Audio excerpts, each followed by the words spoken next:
Hello mga ka-Bebe Loves! For today's video, mag-ala farmer na punta.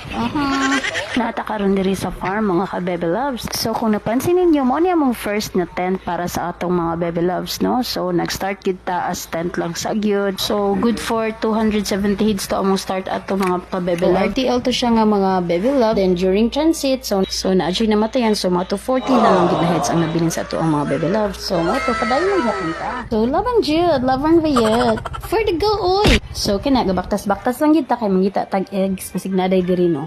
Malay natin. Tara o. So naagid di ay mga Bebe Loves no, pero daot naman na ilabay na gid nato na. So ano lang kadali. Pero yung kabalahan ay moabot ka bag fresh na fresh guys. O di ba? O di ba? Murag mga ex naman niyo guys. Pag mga daot, mga bubok ilabay na na. Tapos ang fresh, ang pinga na gyud na guys. So like that. Diri lang sa taman mga Bebe Loves. Click ng video na click like ba para maka-follow para na ay ambag sa mundo. Fire!